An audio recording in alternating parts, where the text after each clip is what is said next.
موضوع الدرس في أهوال السعداء والأشقياء يوم المحشر. سورة الانفطار، تفسير ابن كثير. الحمد لله رب العالمين، والصلاة والسلام على أشرف الأنبياء وسيد المرسلين سيدنا محمد وعلى آله وأصحابه أجمعين. اللهم صل على سيدنا محمد وعلى آل سيدنا محمد كما صليت على إبراهيم وعلى آل إبراهيم في العالمين إنك حميد مجيد. أعوذ بالله من الشيطان الرجيم. بسم الله الرحمن الرحيم. إن الأبرار لفي نعيم وإن الفجار لفي جحيم يصلونها يوم الدين وما هم عنها بغائبين. وما أدراك ما يوم الدين ثم ما أدراك ما يوم الدين يوم لا تملك نفس لنفس شيئا والأمر يومئذ لله. اللہ تبارک و تعالی نے کلام مقدس کی صورت مبارک میں قیامت کے احوال کا ارشاد فرمایا، اذا السماء انفطرت، کہ جب آسمان پھٹ جائیں گے. اتنے مضبوط آسمان، 7 آسمان، 7 سماوات طباقا، ایک ایک کر کے سب پھٹ جائیں گے اور گر جائیں گے. وَإِذَا الْكَوَاكِبُ انتَثَرَتْ، اور جب تارے جھڑ جائیں گے. وَإِذَا الْبِحَارُ فُجِّرَتْ، اور جب دریا کھل جائیں گے، ایک دوسرے سے مل جائیں گے. وَإِذَا الْقُبُورُ بُعْثِرَتْ، اور جب قبریں الٹ دی جائیں گی اور مردے جو ہیں وہ اپنے قبروں سے باہر آ جائیں گے. عَلِمَتْ نَفْسٌ مَا قَدَّمَتْ وَأَخَّرَتْ، یعنی اب یوم قیامت آ گیا، یوم بعث آ گیا، یوم محشر آ گیا. اب ہر آدمی جان لے گا، اس کو پتہ لگ جائے گا کہ میں نے کیا آگے بھیجا اور کیا پیچھے چھوڑا ہے. علمت نفس ما قدمت، کیسے جان لے گا؟ چونکہ ہر بندے کو اس کا نامہ اعمال ملے گا. نخرج له یوم القیامت کتابا یلقاہ منشورا اقرأ کتابک کفی بنفسک اليوم علیک حسیبا. اب اپنے ہر عمل کو وہ پڑھے گا کہ میں نے دنیا میں کیا کیا ہے اور آخرت کے لیے کیا کمایا ہے، اور اپنے پیچھے میں نے کیا اچھی بنیاد رکھی ہے یا بری بنیاد رکھی ہے. اب اس کے بعد اللہ تبارک و تعالی تحدید فرماتے ہیں، تنبیہ فرماتے ہیں کہ یا ایھا الانسان ما غرک بربک الکریم. بعض علماء فرماتے ہیں کہ یہ خطاب جو ہے کافر کو ہوگا کہ کافر انسان تم کو کس چیز نے دھوکے میں ڈالا. بربک الکریم، اپنے اس رب کے ساتھ جو کرم والا، احسان والا رب، تیرے پالنے والا، کرم فرمانے والا، تم اس کے مقابلے پہ کس دھوکے میں آیا. اور بعض فرماتے ہیں یہ لفظ عام ہے، یا ایھا الانسان ما غرک بربک الکریم. اللہ الذی خلقک، جس ذات نے، جس رب کریم نے تجھے پیدا کیا، تو اپنے پیدا کرنے والے کو بھی بھول بیٹھا. الذی خلقک فسواک، پھر تمہیں کیسے مستقیم القامہ بنایا. فعدلک، پھر کیسے اللہ تبارک و تعالی نے ٹھیک ٹھیک تیرے اعتدال کے مطابق ہر چیز کو رکھا. حتیٰ کہ اللہ نے جب تجھے پیدا فرما دیا، جب اللہ تبارک و تعالی نے تمہیں انسان بنا دیا، اب زمین پہ چلنے کے بعد تم اسی اللہ کے آگے اکڑتے ہو. جیسے اللہ تبارک و تعالی نے دوسری صورت میں بھی فرمایا، وَلَمْ يَرَ الْإِنسَانُ أَنَّا خَلَقْنَاهُ مِن نُطْفَةٍ فَإِذَا هُوَ خَصِيمٌ مُّبِينٌ. دیکھو انسان کا کیا حال ہے کہ جس کو ہم نے ایک حقیر پانی سے پیدا کیا، اب وہ بڑا کھلا ہوا جھگڑالو بن کے کھڑا ہے. ضرب لنا مثلا مثالیں دیتا ہے. نسی خلقہ اپنی پیدائش کو بھی بھول بیٹھا ہے. قال من یحیی العظام وہی رمیم کون ان ہڈیوں کو دوبارہ زندہ کرے گا جب یہ بوسیدہ ہو جائیں گی. قل یحییھا الذی خلقھا اول مرہ اللہ نے فرمایا میرے محبوب آپ ان کو بتا دیں کہ وہی ذات زندہ کرے گی جس نے پہلے پیدا کیا ہے. جو تمہیں عدم سے وجود میں لانے پہ قادر ہے, جو تمہیں پانی سے بنانے پہ قادر ہے, وہ خدا تمہیں دوبارہ بھی اٹھانے پہ قادر ہے. قل یحییھا الذی خلقھا اول مرۃ وہو بکل خلق علیم. اور اللہ اپنی مخلوق کو جاننے والے ہیں. جہاں جس کی ہڈی ہوگی, جہاں جس کا ذرہ ہوگا, سب کو اللہ تبارک و تعالی جمع کر دیں گے. تمہیں یہ اس لیے مشکل نظر آتا ہے کہ تیری طاقت نہیں ہے. اس کے آگے کیا مشکل ہے؟ سبحان الذی بیدہ ملکوت کل شیء, ہر چیز جس کے قبضہ قدرت میں ہے اور جس کی شان یہ ہے کہ انما امرہ اذا اراد شیئا ان یقول له کن فیکون. اس لیے یہاں بھی اللہ فرماتے ہیں کہ وہ پروردگار عالم جس نے پیدا کیا, پھر تمہیں ٹھیک مستقل کامہ بنایا, پھر ٹھیک اعضاء تیرے بنائے. الذی خلقک فسواک فعدلک فی ای صورت ما شاء رکبک, پھر جس صورت کو چاہا تجھے اسی کے مطابق پیدا فرمایا. کبھی باپ کی شکل میں, کبھی ماں کی شکل میں, کبھی دونوں کی شکل میں, کبھی نانا نانی کی شکل میں, کبھی دادا دادی کی شکل میں. اللہ تبارک و تعالی نے تیرے سلسلہ خاندان کو بھی باقی رکھا. آگے اللہ فرماتے ہیں کلا, ایسا نہیں ہے تم جیسے کہ دماغ اپنے میں رکھے ہوئے کہ قیامت, بل تکذبون بالدین, تم قیامت کے دن کا انکار کرتے ہو, تکذیب کرتے ہو کہ قیامت نہیں ہوگی. کلا بل تکذبون بالدین وان علیکم لحافظین, حالانکہ تمہارے اوپر اللہ تبارک و تعالیٰ کے فرشتے بیٹھے ہوئے ہیں, اور وہ فرشتے بھی ایسے ہیں کہ کرامن, شان والے ہیں اور لکھنے والے ہیں. یعلمون ما تفعلون, اور جانتے ہیں جو کچھ تم کرتے ہو اس کو بھی وہ جانتے ہیں. اللہ تبارک و تعالیٰ نے ہر انسان پہ ملائکہ رکھے ہیں. ایک تو کرامن کاتبین ہیں اور ایک ملائکہ ہیں جو حفظہ کہلاتے ہیں.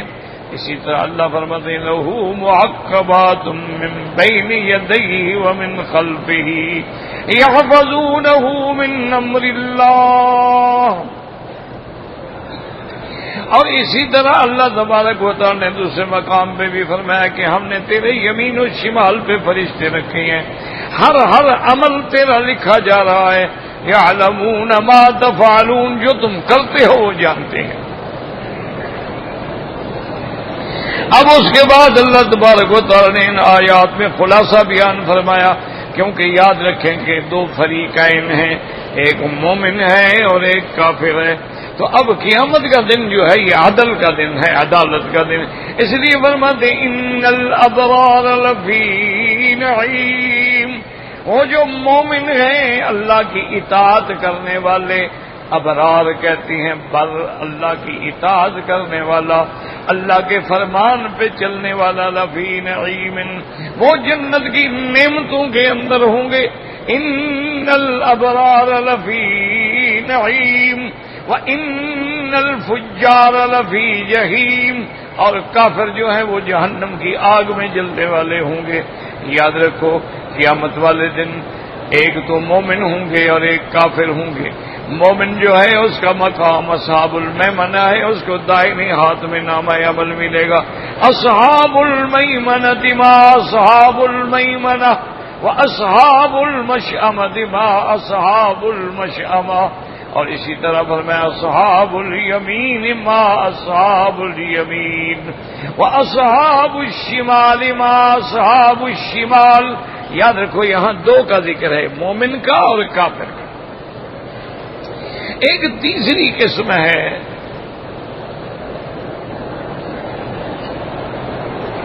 جو مومن تو ہے لیکن گناہگار ہے. یہ تو ہے نا ایمان والے اور کافر، کافر سیدھا جہنم میں، ایمان والے جنت میں۔ لیکن ایک تیسری قسم بھی ہے کہ وہ ہے تو مومن، لیکن اس کے اعمال جو ہیں وہ حسنہ بھی ہیں اور اعمال سیئہ بھی ہیں۔ اسی لیے ان آیات میں آ کر بڑے بڑے فرق جو ہیں گمراہ ہو گئے۔ جیسے فرقہ معتزلہ میں مرجئہ بھی ہیں اور خوارج بھی ہیں۔ مرجئہ جو ہیں ان کا تو عقیدہ یہ ہے کہ جب انسان کلمہ پڑھتا ہے لاکھ گناہ کرے، گناہ کا اس کو کوئی نقصان ہی نہیں ہوگا، وہ سیدھا جنت میں جائے۔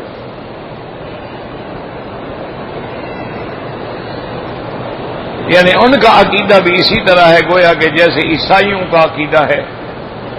وہ بھی یہ کہتے ہیں کہ بھی کوئی عیسائی جتنا مرضی ہے گناہ کرے اس کو کوئی سزا نہیں ملے گی، ہمارے گناہوں کا کفارہ جو ہے عیسیٰ علیہ السلام پھانسی پہ چڑھ گئے، ہمارا کفارہ ہو۔ اسی طرح یہودی یہ کہتے ہیں کہ بھئی ہم حضرت ابراہیم علیہ السلام اور یعقوب علیہ السلام کی اولاد میں ہیں، لہذا ہمیں جو ہے کبھی بھی عذاب نہیں ہو۔ اگر کبھی عذاب ہوا بھی تو وہ چند دن کے لیے ہوگا، لن تمسنا النار الا ایاما معدودہ، چند گنے چنے دن، کہ ہماری بنو اسرائیل نے جب بچھڑے کی عبادت کی تھی تو بس اتنے دن کے لیے انہیں سزا ملے۔ اچھا اسی طرح روافض میں، شیعہ میں جو بنو فاطمہ ہے وہ کہتے ہیں ہم تو فاطمی ہیں، ہمیں کیسے عذاب ہوگا، بنو فاطمہ پر تو عذاب حرام ہے۔ ان کا بھی یہ عقیدہ ہے۔ اور اسی طرح ہمارے بعض بھائی جو ہیں ان کا بھی یہی عقیدہ ہے کہ بھی غوث ہیں، کتب ہیں، ابدال ہیں، پیر ہیں، بزرگان ہیں، ان کے ہوتے ہوئے جب ہمارا ان سے عقیدت ہے، محبت ہے، ہمیں کیسے عذاب ہوگا، ہمیں تو وہ چھڑا لیں گے۔ تو یہ سارے فرقے پیدا ہو۔ اور خوارج جو ہیں، اب دیکھیں خوارج وہ بالکل الٹ ہے۔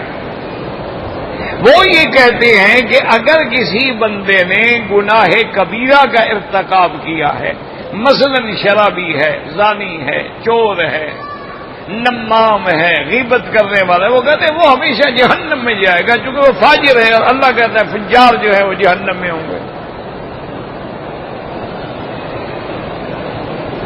اس لیے قرآن و حدیث کو سمجھا کریں کہ بدقسمتی یہ ہے کہ جتنے باطل فرقے ہیں قرآن میں وہ آیات متشابہات لیتے ہیں اور احادیث مبارک میں احادیث متعارضات لیتے ہیں، اور اولیاء اللہ کی کلام سے شطحیات لیتے ہیں، وہ سیدھے رستے پہ آتے ہی نہیں۔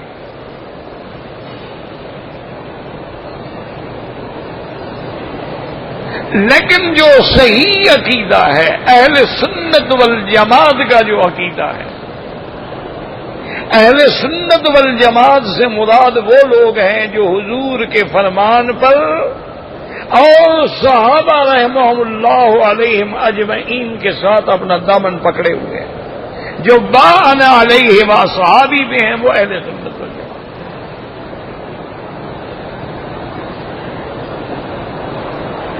ان کا صحیح عقیدہ یہ ہے کہ اب ایمان والا ہے اور اس پر گناہ بھی کوئی نہیں، وہ سیدھا جنت میں جائے گا،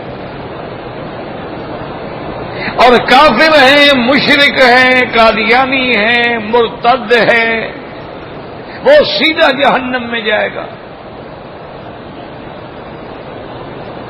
اب کچھ لوگ ایسے ہیں کہ مسلمان ہیں، مومن ہیں، لیکن انہوں نے شرک نہیں کیا، باقی گناہ ہیں۔ اب دیکھیں گے ان کے گناہ اور نیکیاں برابر ہیں یا نیکیاں زیادہ ہیں۔ تو جن کی نیکیاں زیادہ ہو گئی وہ بھی جنت میں، فمن ثقلت موازینہ فاولئک هم المفلحون۔ اور جن کی نیکیوں کا پلڑا کم ہو گیا وہ جہنم میں.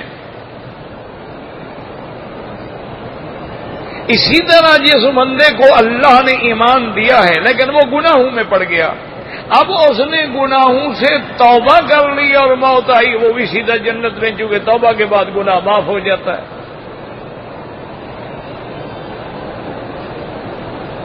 اگر اس نے کلمہ پڑھا ہے لیکن گناہوں میں مر گیا اور توبہ بھی نہیں کی، جیسے بہت سارے لوگ ہوتے ہیں اللہ معاف کرے شراب کے نشے میں ہی مر گیا، توبہ کب کرے گا؟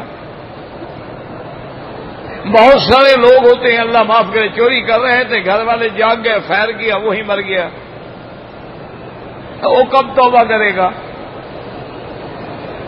بہت سارے لوگ ہوتے ہیں زانیہ دونوں زنا کی شکل میں ہیں، گھر والے آ گئے مارا اوپر سے، دونوں مر گئے.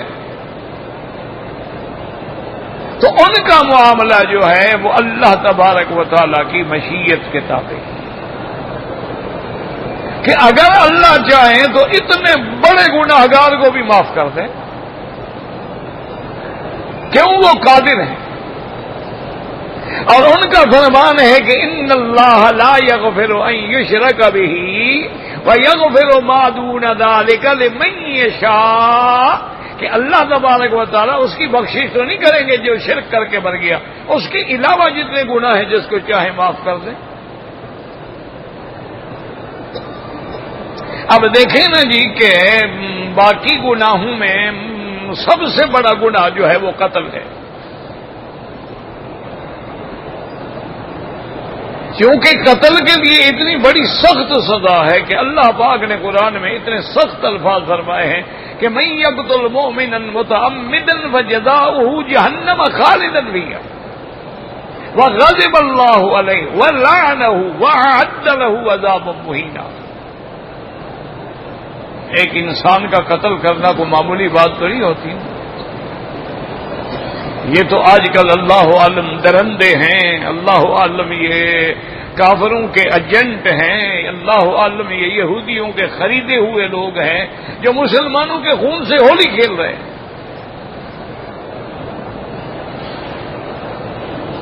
اب دیکھیں کہ ایک آدمی نے 99 قتل کیا اور صحیح حدیث مبارک ہے.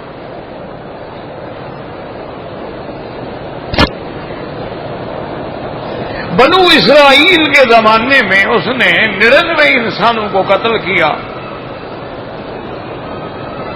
قتل کرنے کے بعد خیال آ گیا کہ بھائی میں نے بہت گناہ کیے، 99 انسانوں کو قتل کر دیا، کیا میں اب اگر توبہ کروں تو اللہ میری توبہ قبول کر لیں گے؟ میرے بھی گناہ معاف ہو سکتے؟ اس نے ایک آدمی سے جا کے مسئلہ پوچھا کہ بھائی میں نے 99 قتل کیا ہے، مجھے یہ بتاؤ حل لی من توبۃ، صحیح روایت ہے کہ کیا میرے لیے بھی توبہ کی گنجائش ہے کہ نہیں ہے؟ اس نے کہا اللہ کے بندے، اللہ ایک آدمی کے قاتل کو کہتا ہے ہمیشہ جہنم میں رہے گا، تم 99 کے قاتل ہو، تمہاری کوئی توبہ شوبہ نہیں. اس نے کہا بھائی صاحب اگر توبہ ہی قبول نہیں ہوتی اور جہنم میں ہی جلنا ہے پھر خام خواہ 99 کیوں رہے، 100 پورا کیوں نہ ہو جائے. اس نے ماری تلوار اس کو بھی قتل کر دیا.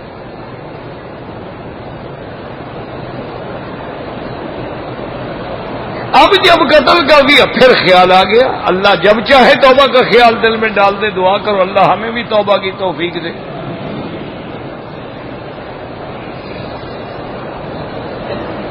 یہ تو اندر سے ایک ضمیر کی آواز اٹھتی ہے نا، آدمی کا دل کرتا ہے کہ میں توبہ کروں.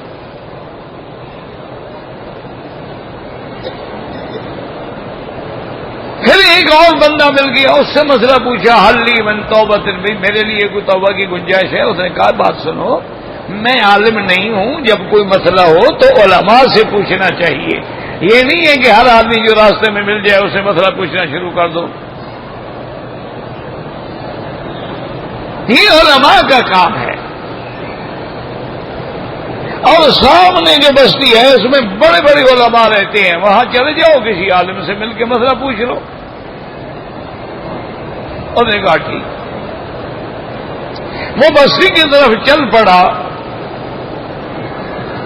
ابھی بستی میں نہیں پہنچا، ابھی راستے میں ہی تھا کہ اللہ کی طرف سے جو وقت مقرر تھا موت کا، اس کا موت کا وقت آ گیا، وہ گر گیا۔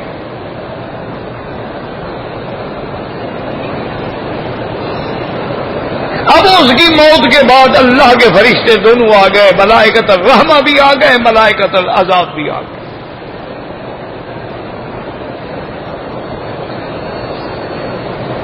ملائکۃ الرحمہ کا یہ مطالبہ تھا کہ بھائی یہ گناہگار ہے، اس میں کوئی شک نہیں، لیکن توبہ کرنے کے لیے تو جا رہا تھا۔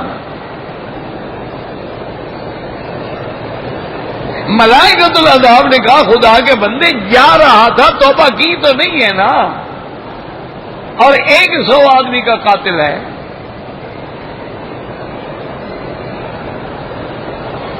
آخر دونوں ملائکہ نے اللہ سے عرض کیا کہ مولا حکم فرمائے اس کو کہاں لے جائیں، اس کی روح کو علیین میں یا سجین میں؟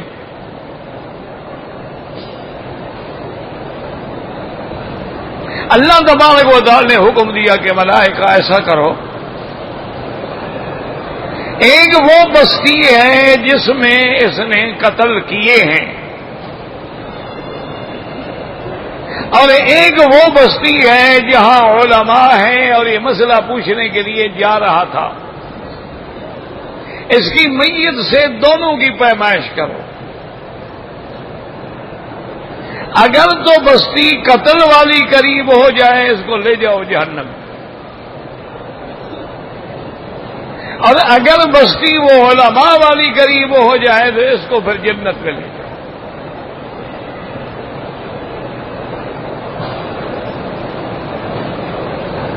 اب فرشتوں نے اللہ کے حکم کے مطابق پیمائش شروع کی، تو حدیث میں لفظ ہے کہ اللہ نے فرمایا کہ یا ایتھا الارض العالم قربی، اے بستی عالم والی قریب ہو جا، میں بندے کو بخشنے پہ تیار بیٹھا ہوں بس۔ اب دیکھو جب بخشنے پہ آ گئے زمین کو بھی خود قریب کر دیا۔ رحمت حق بہا نمی جو ید، بہا نمی جو ید، رحمت تو ایک بہانہ مانگتی ہے۔ تم اندھا گر رہا تھا، تم نے پکڑ لیا، اللہ نے معاف کر دیا۔ کتا تڑپ رہا تھا، تم نے پانی ڈال دیا، اللہ نے معاف کر دیا۔ کسی غریب مسکین بھوکے کو کھانا کھلا دیا، اللہ نے معاف کر دیا۔ کسی یتیم کے سر پہ ہاتھ رکھ دیا، اللہ راضی ہو گیا۔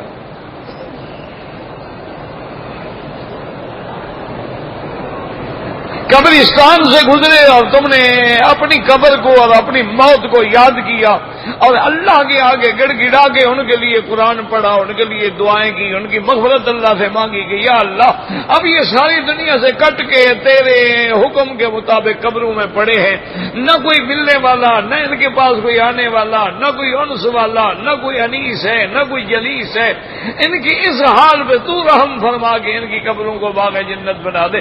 اللہ نے فرمایا تیری دعا بھی منظور کر دی اور تجھ کو بھی ہم معاف کرتے ہیں۔ تو وہاں تو رحمت جو ہے نا جی، یہ دیکھو نا، یاد رکھو اللہ میاں کو کیا ضرورت ہے ابھی عمرے پہ آؤ نا، کیا اللہ میاں کو کیا ضرورت ہے ابھی؟ ہم تو دعوت دیتی ہیں نا دوستوں کو، بھی بچے کی شادی ہے یا کوئی غم ہے یا موت ہے یا حیات ہے یا خوشی ہے یا کوئی تقریب، اللہ میاں کو کیا ضرورت ہے؟ کبھی فرماتے ہیں حج پہ آؤ اور فرماتے ہیں نہیں آؤ گے تو پھر کافر ہو کے مرو گے، من کفرا۔ کبھی فرماتے ہیں عمرے پہ آؤ، اچھا ابھی عمرے پہ آ کے اللہ میاں ہم کیا کریں؟ 2-4 دن بعد طواف کرو، صفا مروا دوڑو، سر مٹاؤ، عمرہ ہو گیا۔ اللہ میاں یہ صفا مروا دوڑنا یہ بھی کوئی عبادت ہے بھلا؟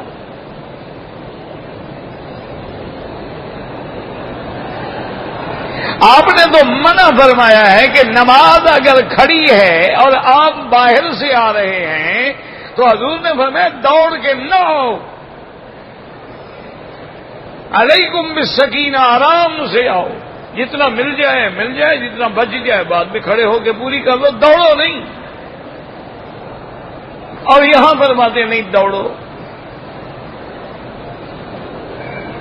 اللہ میاں 1400 سال گزر گئے، ہزاروں سال گزر گئے، اب بھی فرماتے نہیں کندھا بھی نکالو، رمل بھی کرو کہ ہم پہلوان ہیں، کشتی لڑ رہے ہیں۔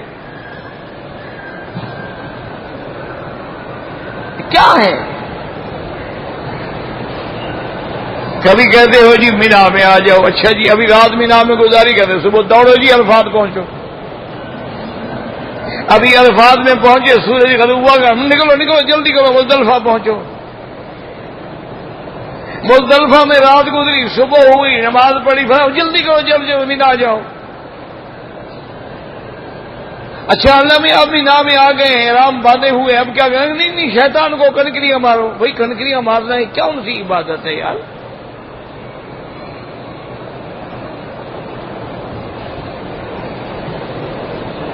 یہاں تو حکم ہے کہ مسجد میں بیٹھے ہو تو یوں کنکریوں سے نہ کھیلا کرو، کبھی کبھی یختلس ہوئی شیطان، کبھی شیطان تمہارے ہاتھ سے لے کے دوسرے بھائی کی آنکھ میں مار دیتا ہے، اور وہاں کہتے ہیں مارو اس کو، اور ایک دو نہیں 7 مارو۔ اللہ میاں یہ کیا ہے کہ آسمان بھی 7 ہیں، زمینیں بھی 7 ہیں، طواف کے چکر بھی 7 ہیں، صفا مروہ بھی 7 ہیں، کنکریاں بھی 7 ہیں، یہ بات کیا ہے آخر؟ تو اس سے اشارہ ملتا ہے، اللہ فرماتے ہیں میرے بندے ایک ایک عمل پہ غور کرو، یہ عمرہ میرے محمد پاک نے کیا تھا، یہ عمل میرے مدنی پاک نے کیا تھا، مجھے ان کی وہ ادا پسند آ گئی، میں نے قیامت تک کے لیے لازم کر دیا ہر بندے پہ، تم بھی آ جاؤ، تمہاری بھی کوئی ادا پسند آ گئی تو تمہاری بھی مغفرت کا سامان کر دوں گا۔ صفا مروہ میں اماں دوڑی تھی تو ہم نے زمزم کا چشمہ جاری کر دیا، تم بھی آگے دوڑو، تیرے لیے بھی کئی چشمے جاری کر دوں گا۔ مینا میں ابراہیم نے جا کے اپنے بیٹے پہ چھری رکھی تھی، تم بھی آؤ مینا میں، صرف بکرے پہ کوئی بات نہیں، ابھی اس کا خون کا قطرہ زمین پہ نہیں گرتا، حضور نے فرمایا بندے کی بخشش پہلے ہو جاتی ہے۔ اس لیے میں نے عرض کیا تھا کہ اللہ نے فرمایا یہ 7 میں نے اس لیے رکھے ہیں کہ جب تم سجدہ کرتے ہو تو 7 اعضاء پہ کرتے ہو، اور جہنم کے دروازے بھی 7 ہیں، جب ان 7 پہ عمل کرو گے تو 7 جہنم کے دروازے بند کر دوں گا۔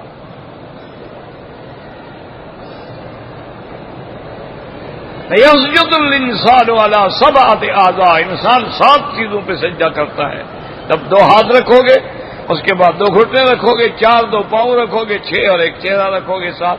اچھا جو لوگ نماز میں پاؤں پیچھے اٹھا لیتے ہیں نماز نہیں ہوتی، یہ بعض لوگوں کو بڑی گندی عادت ہے، سجدے میں جائیں گے پیچھے پیر اٹھا لیں گے۔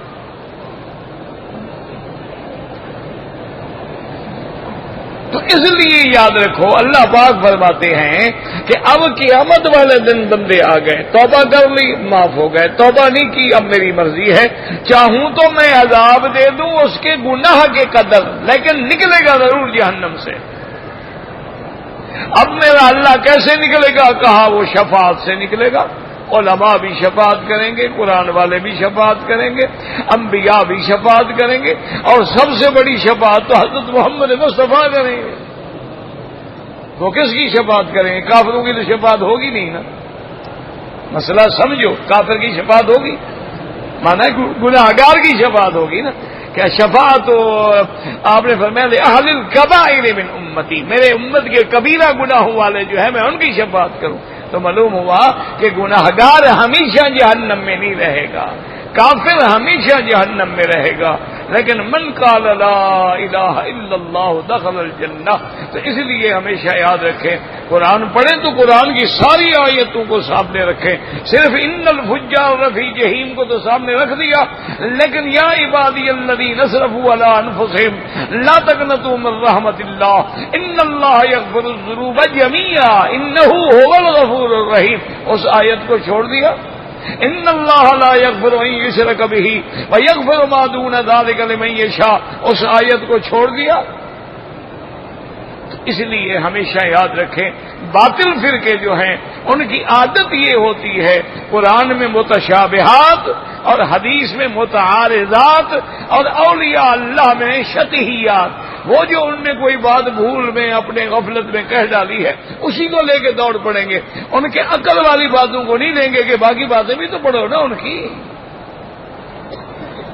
اور جو ایمان والے ہیں ان کا کیا ہوتا ہے کہ وہ آیات محکمات کی روشنی میں دیکھتے ہیں، احادیث صحیحہ کی روشنی میں دیکھتے ہیں، متعارضات میں تطبیق کی کوشش کرتے ہیں، اگر تطبیق نہ ہو پھر ناسخ و منسوخ پہ نظر ڈالتے ہیں، اور اولیاء اللہ کی شتیات کو کہتے ہیں بس ان پر نظر ہی نہ ڈالو، یہ قابل مواخذہ بھی نہیں اور قابل ذکر بھی نہیں ہے۔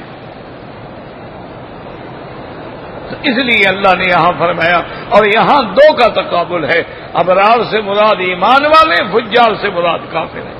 ان الابرار لفی نعیم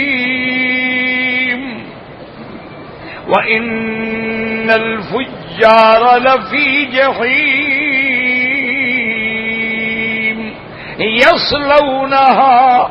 یصلونہا، یاد رکھو اس کے دو ترجمے ہیں، ایک ترجمہ یہ ہے یدخلونہا، وہ جہنم میں داخل ہوں گے، اور بعض علماء نے فرمایا یصلونہا کا معنی جہنم میں وہ ان کو آگ کے اوپر جلایا جائے گا، جیسے سالی کہتے ہیں یصلونہا یوم الدین۔ یوم الدین سے کیا مراد ہے؟ یوم الجزاء۔ کیوں تو دین کما تو دین و تدان، کیا ہو گیا بھائی؟ کوئی کسی نے تار کو چھڑا ہوا ہوگا، وہ حاجی صاحبان پاؤں دے دیتے ہیں نا، کیا کریں یاد۔ اس لیے فرماتے ہیں یہ کام نہیں کر رہا بھائی۔ ہاں جی نہیں، اس میں اس کی بیٹری ختم ہو گئی، اس کے سیل ختم ہو گئے، اب نہیں پیچھے تو ٹھیک ہے۔ ہاں جی حاجی صاحبان نے محبت سے تار نکال دی ہوگی۔ ان الابرار لفی نعیم وان الفجار لفی جحیم یصلونہا۔ اس کے سیل ختم ہو گئے نا، اس کے سیل ختم ہو گیا تو وہ کیسے چلے گا؟ لائٹ ہی نہیں ہے اس میں۔ یصلونہا یوم الدین وما ہم عنہا بغائبین وما ادراک ما یوم الدین ثم ما ادراک ما یوم الدین یوم لا تملک نفس لنفس شیئا والامر یومئذ للہ۔ واللہ اس کے سیل نہیں ہے بھائی، اس کے سیل نہیں، اس کو نکال کے سیل ایک دفعہ ڈال دو بس کام کرے گا بھائی۔ ابھی اسی کو نکال لو سیل اور دوبارہ ڈال دو بھائی، عقل بھی کرو نا کچھ، وہ ہلیں گے کام کرنا شروع کر دیں گے۔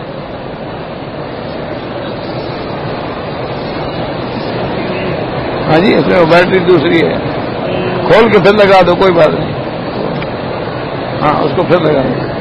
ہاں جی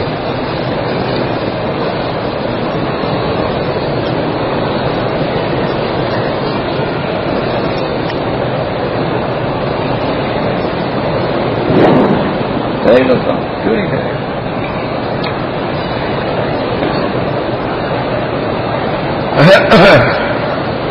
اچھا جی اب توجہ کریں، اگر دو آدمی عمرہ کرنے کے بعد ایک دوسرے کے سر پہ اس طرح پھیر دیں بالکل ٹھیک ہے، کوئی حرج نہیں، لیکن شرط یہ ہے کہ دونوں طواف بھی کر چکے ہوں، صفا مروہ بھی دوڑ چکے۔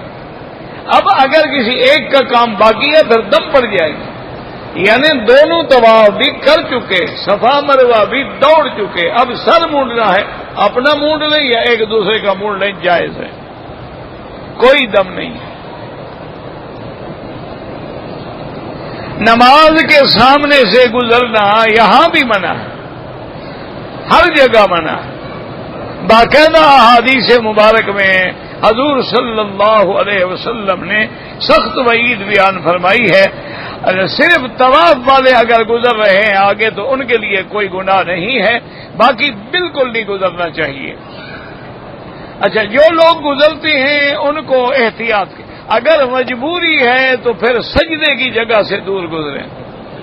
ہاں جی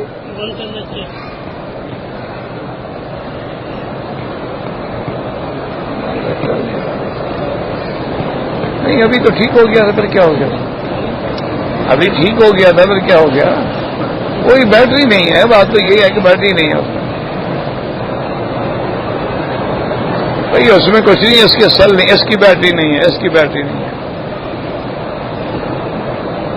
وہ بیٹری پہ نہیں چل رہا، وہ تو بجلی پہ چلتا ہے.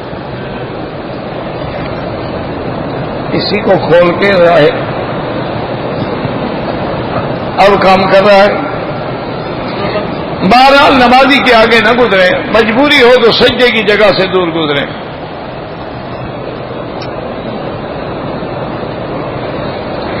آپ کا جوتا اگر تبدیل ہو جائے تو آپ دوسروں کا جوتا نہ اٹھائیں، اپنے جوتے کو لفافے میں باندھ کے یا کپڑے میں باندھ کے آگے رکھیں، لیکن دوسرے آدمی کا جوتا نہ اٹھائیں. کہتے ہیں جی کہ ہمیں زمزم ختم ہو گیا ہے، نہ ختم ہوا ہے اور نہ انشاءاللہ قیامت تک ختم ہوگا. بھئی اسی میں گڑبڑ ہے، اس میں نہیں ہے. اس کو کھول کے اس کو چیک کریں، اس کے اندر ہے. نکال لو ایک دفعہ بیٹری کو اچھی طرح.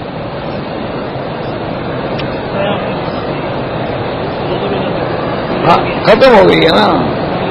نہیں، ہاں یہ ختم ہو گئی. اب اس کو دوبارہ ڈالو، دیکھو شاید کام کر جائے، شاید کام کر جائے تو کر جائے.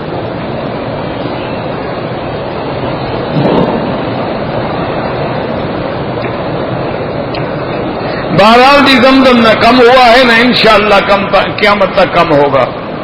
یہ تو حضرت اسماعیل کا معجزہ ہے اور اللہ کا کرم ہے. حضور نے فرمایا کہ اگر اسماعیل کی اماں آگے پتھر نہ رکھتی ہے تو پوری دنیا میں نہر بن جاتی. کہتے ہیں جی کہ مکہ مکرمہ میں یا کعبۃ اللہ میں شیطان جو ہے وہ کام کرتا ہے، بالکل کرتا ہے. یہاں تو بلکہ بڑا شیطان کام کرتا ہے. تمہارے ملک میں تو اس کے چھوٹے بچوں بڑے کام کرتے ہیں.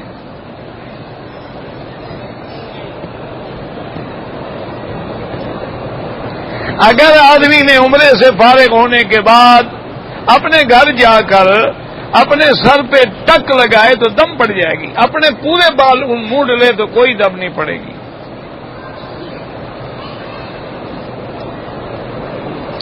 اگر حرم شریف سے قرآن پاک ہم لے جائیں بالکل منع ہے. یہ قرآن حرم میں وقف ہیں، ان کو باہر نہیں لے جا سکتے آپ.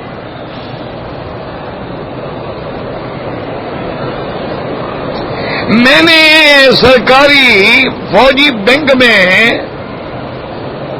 2.5 لاکھ جمع کیا ہے، مجھے اس پہ 3500 روپے نفع ملتا ہے. وہ حرام ہے، وہ نفع نہیں، سود ہے.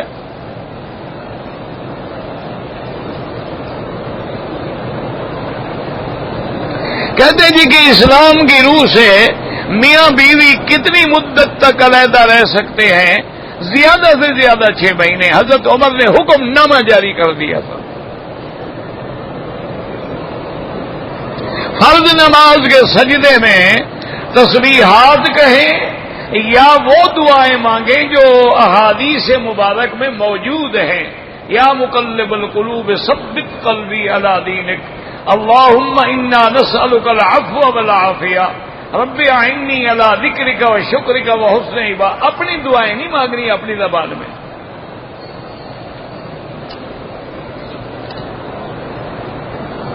مدینے کی مٹی میں شفا ہے، بالکل شفا ہے.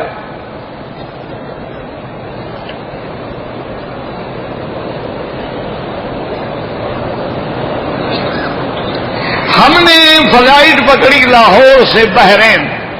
بحرین میں جب ہماری فلائٹ اتری تو ہمیں فوراً دوسری فلائٹ میں بھیج دیا گیا.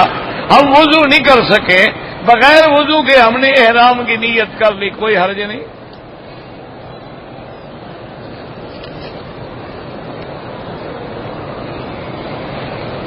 اللہ تعالی کی ذات جو ہے، یاد رکھو، ہر وقت ہر جگہ موجود کا معنی ہے ہوا معکم اینما کنتم، یعنی معیت علم ہے کہ تم اللہ کے علم میں ہو، ورنہ اللہ کا مقام عرش ہے.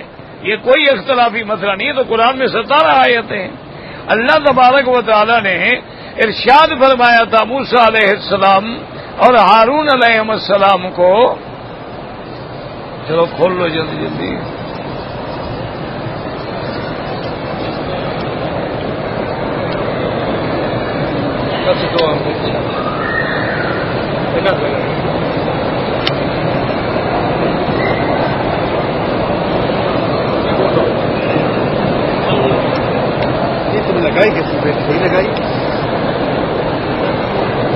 بیٹری تو صحیح کر کے لگائی نہیں لگائی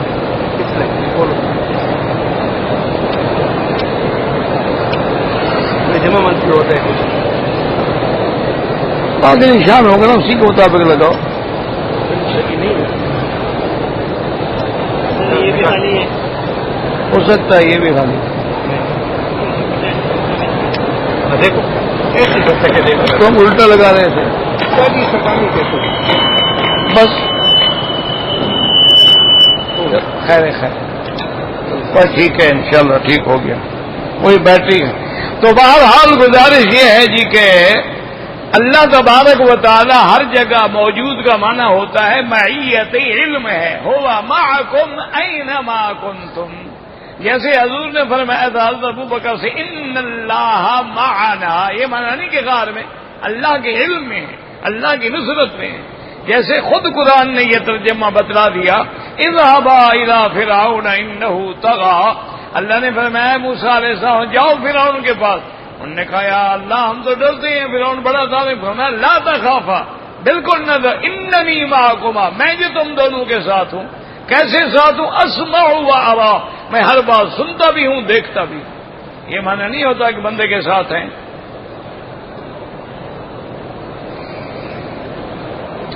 مسجد الحرام میں ایک نماز کا ثواب 1,00,000 نماز کے برابر ملتا ہے. مسجد نبوی میں 1,000 ملتا ہے.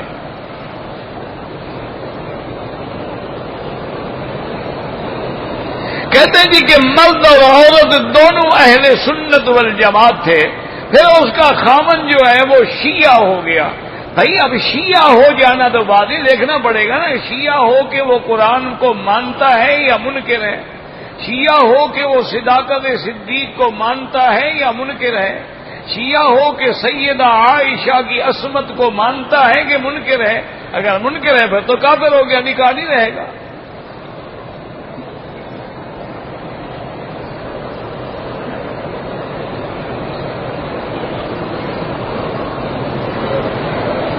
دس سال کی عمر گزرنے کے بعد بچے کی پرورش خیال رکھیں، اس کو نماز پڑھائیں، دینداروں کے ساتھ اٹھائیں بٹھائیں، مسجد میں ساتھ لے جائیں.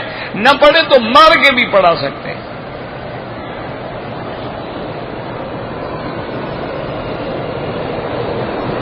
کہتے جی کہ بہت سارے مولوی میں نے دیکھے ہیں جو اہل توحید کے مدرسوں میں پڑھے ہیں، لیکن اب پیٹ کے لیے وہ بدعتیوں کی مسجد میں امام بنے ہوئے ہیں. اللہ ہدایت دے، اور کیا کر سکتے ہیں؟ پیٹ بھی تو بڑا مسئلہ ہے نا. اسی لیے حضور نے فرمایا قاد ان یکون الفقر کفرا. آپ نے فرمایا مجھے ڈر ہے کہ فقر کی وجہ سے لوگ کفر میں پڑ جائیں.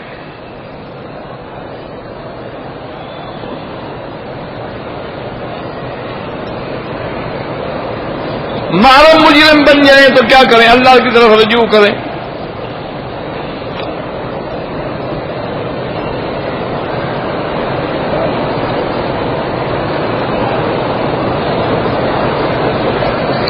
ہمارے والد نے 9 ایکڑ زمین تھی، وہ زمین ہمارے نام ملک کر دی. بہنوں ہماری بہنوں کو حصہ نہیں دیا تو قیامت میں پکڑا جائے گا. اگر باپ کو چھڑانا ہے تو ان کا حصہ بہنوں کو دے دو.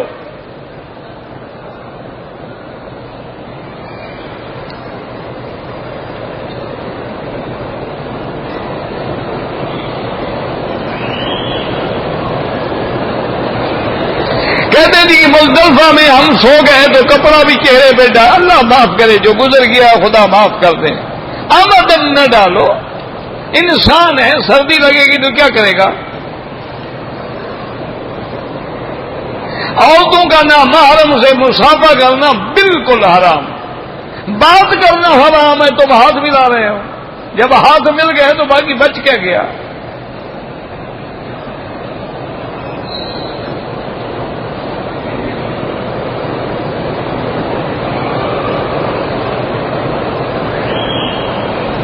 ایک لڑکی سے میری شادی ہونے والی ہے، وہ حافظہ بھی ہے، پرہیزگار بھی ہے، لیکن اس کے بھائی جو ہیں وہ بد کردار ہیں. تم بھائی سے شادی کر رہے ہو لڑکی سے کر رہے ہو؟ وہ بد کردار ہیں، دفع ہوں. تم لڑکی سے شادی کر کے وہ پاک باز ہے، حافظہ ہے، الحمدللہ خدا کا شکر کرو. پاکستان میں جو اہل حدیث ہیں ٹھیک ہے، کیا بات، ساری دنیا اہل حدیث ہے، کوئی ایسا بھی ہے جو اہل حدیث نہ ہو. حنفی، شافعی، مالکی، حنبلی سب اہل حدیث ہیں. فرق اتنا ہے کہ وہ اپنا معنی خود کرتے ہیں، ہم بزرگوں کے معنی پہ عمل کرتے ہیں.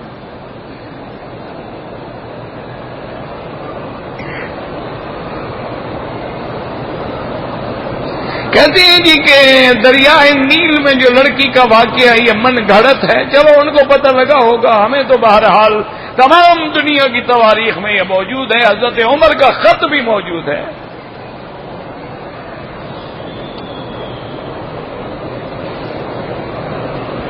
کہتے ہیں جی کہ حرم شریف میں جو 20 تراویح پڑھائی جاتی ہے یہ بھی بدعت ہے. اللہ ہدایت دے.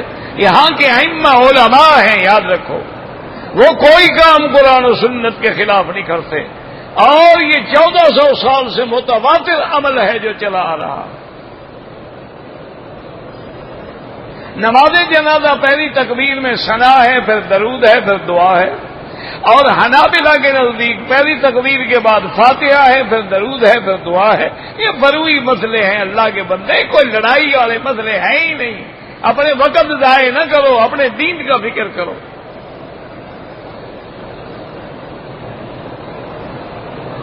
کہتے ہیں جی کہ سپیکر والا آدمی لوگوں سے لڑتے ہیں، تم جو تنگ کرتے ہو، کبھی تار نکال دی، کبھی کچھ کر دیا، وہ بھی تو انسان ہے نا، اس کو بھی تو کچھ، اپنے عمل کو بھی تو دیکھو، صرف دوسرے کے عمل کو تو نہ دیکھو.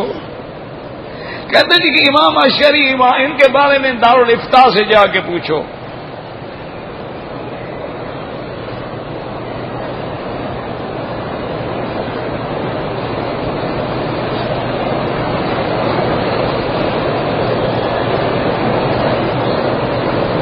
عورت اور مرد کی نماز میں فرق ہے. عورت امام نہیں بن سکتی، مرد امام بنتا ہے. مردوں کی اول صف افضل ہے، عورت کی آخر صف افضل ہے. عورت کو جتنا زمین کے قریب ہو کے سجدہ کرے گی اتنا پردہ ہے.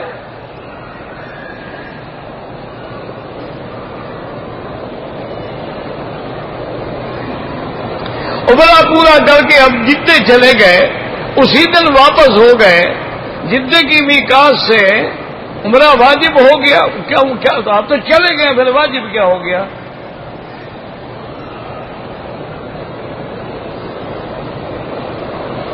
تھوڑے بال نہیں، پورے بال نکالنے ہیں.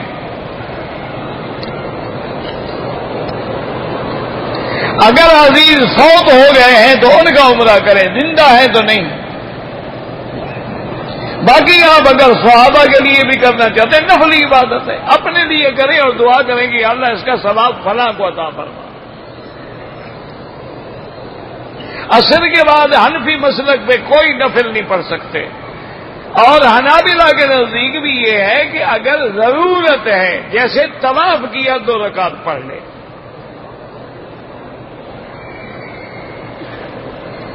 مطاف ہو یا کوئی مقام ہو، اگر صرف کعبے کی یا عمارت کی تصویر بنائے تو جائز ہے، بندوں کی نہ ہو. اگر حالت حیض میں ہے، وہ میقات سے بالکل نیت کرے، لبیک پڑھے، آ کے ہوٹل میں بیٹھ جائے، جب پاک ہو جائے سادہ پانی سے غسل کر کے عمرہ کرے.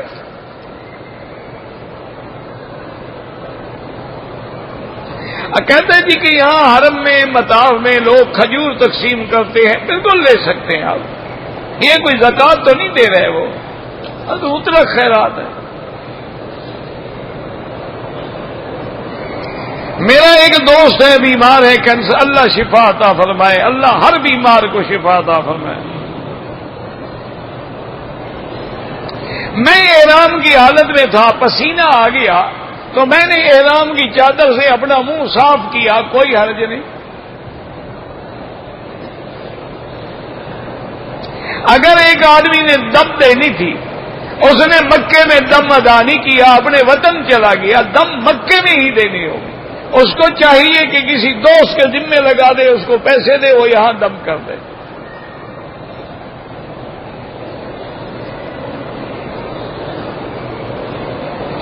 بعض لوگ چاروں ائمہ پہ اعتراض کرتے ہیں اللہ ان کو ہدایت دے. یہ چار ائمہ تو وہ محدثین سے بھی ان کی فقہ پہلے ہے. پہلے ائمہ اربعہ ہے، محدثین سیاستہ تو بعد میں آئے.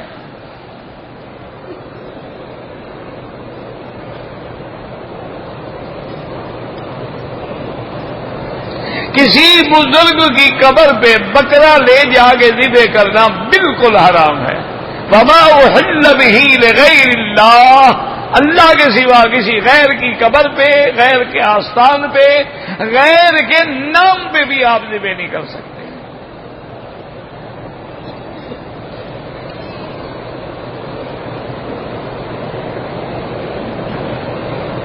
کہتے ہیں جی کہ اگر کوئی آدمی نفلی طواف ہے تو اس میں کعبۃ اللہ کی طرف دیکھ سکتا. میرے بھائی دیکھنا منع نہیں ہے، بات کو سمجھا کرو. طواف کرتے ہوئے اپنی نظر جو ہے وہ نیچے رکھو، حجر اسود پہ سامنے کھڑے ہو کر رخ بھی کعبے کی طرف ہو، بسم اللہ اللہ اکبر کہو، اب چل پڑو. اب یہ ہے کہ سینہ کر کے یوں چلتا رہے تو ناجائز ہے، یا پشت دے کے چلتا رہے تو ناجائز ہے. اگر اس کی نظر پڑ گئی یا چلتے میں دیکھ لیا وہ کوئی منع نہیں. لیکن افضل یہ ہے کہ سر سجدے میں جیسے نماز کی سجدے کی جگہ پہ نظر ہو، اسی طرح طواف میں بھی قدموں میں نظر ہو، تاکہ پوری عاجزی اور پورے تضرع اور پورے خشوع اور خضوع کے ساتھ اللہ کے کعبے کے باہر پھرے. جتنا عاجزی کرو گے اتنا ہی زیادہ اللہ کے ہاں طواف مقبول ہوگا.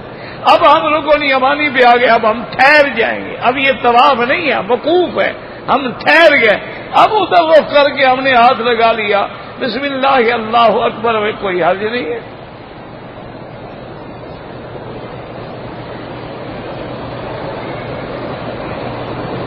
اگر دو عورتوں نے عمرہ کیا ہے، عمرے سے فارغ ہونے کے بعد ایک عورت دوسرے کے بال کاٹ لے، کوئی حرج نہیں. بات یہ ہے کہ دونوں طواف اور صفا مروہ دوڑ چکی ہوں، یہ شرط ہے. یعنی دونوں نے طواف بھی کر لیا ہے، صفا مروہ بھی دوڑ لیا، اب صرف بال کٹانے ہیں. تو اس کے لیے انہوں نے اگر آپس میں ایک دوسرے کے بال کاٹ لیے ہیں کوئی حرج نہیں، کوئی منع نہیں.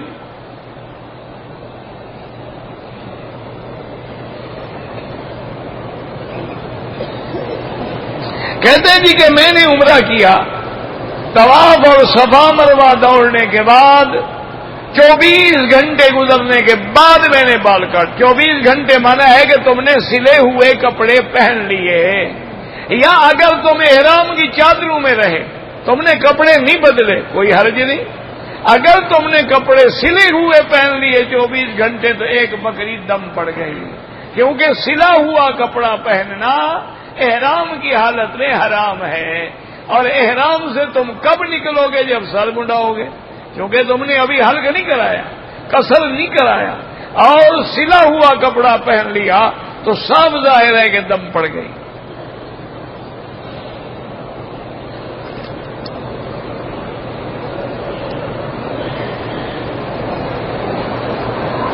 بہرحال ایک بات یاد رکھو، طواف حج کا ہو، طواف عمرے کا ہو، طواف قدوم ہو، طواف زیارت ہو، طواف وداع ہو، طواف نفل ہو، سب طواف ایک جیسے، ان میں کوئی فرق نہیں.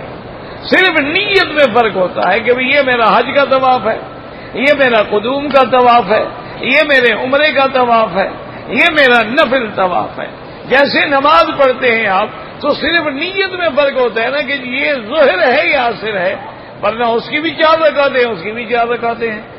تو صرف نیت یہاں بھی صرف یہ ہے کہ جتنے طواف ہیں، جتنے طوافوں کا ذکر قرآن و حدیث میں موجود ہے، کرنے کا طریقہ سب کا ایک ہے کہ حجر اسود سے شروع کریں گے، حجر اسود پہ آ کے ایک چکر پورا ہوگا، اسی طرح آپ 7 چکر پورے کریں گے طواف مکمل ہو جائے گا.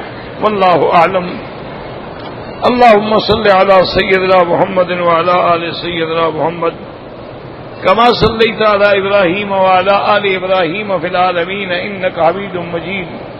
یا اللہ یا اللہ یا رحمان یا رحیم یا حی یا قیوم یا ذی الجلال والاکرام یا الہنا الہ کل شیء الہا واحدا لا الہ الا انت اللہم انت المیسر لکل عسیر وانت علی کل شیء قدیر لا الہ الا انت سبحانک انا کنا من الظالمین لا الہ الا اللہ الملک الحق المبین لا الہ الا اللہ الحلیم العظیم لا الہ الا اللہ رب العرش العظیم لا الہ الا اللہ رب السماوات ورب العرض رب العرش الکریم اللہم انا نسألک موجبات رحمتک وعزائم مغفرتک والسلامة عن كل اسم والغنيمة عن كل بر اللهم لا تدع لنا ذنبا إلا غفرته ولا هما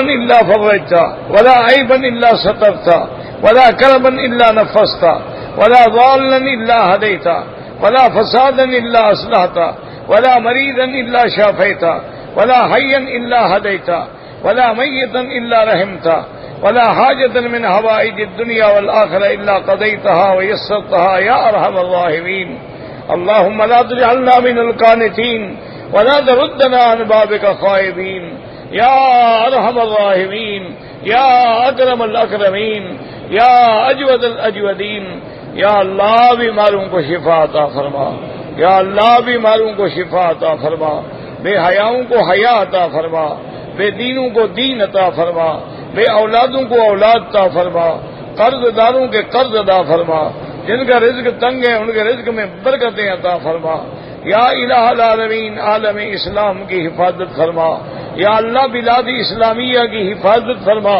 یا اللہ اس بلد الامین کو قیامت تک ہر فتنے سے محفوظ فرما یا اللہ ہمارے مسلمان فلسطین میں ہیں کشمیر میں ہیں عراق میں ہیں سوریہ میں ہیں برما میں ہیں ہند میں ہیں سندھ میں ہیں عرب میں ہیں عجب میں ہیں ان سب کی جان مال آبرو عزت کی حفاظت فرما ربنا آتنا فی الدنیا حسنۃ وفی الآخرۃ حسنۃ وقنا عذاب النار سبحان ربک رب العزت عما یصفون وسلام علی المرسلین والحمد للہ رب العالمین آمین اللهم صل علی سیدنا محمد وعلی آل سیدنا محمد کما صلیت علی ابراہیم وعلی آل ابراہیم فی العالمین انک حمید مجید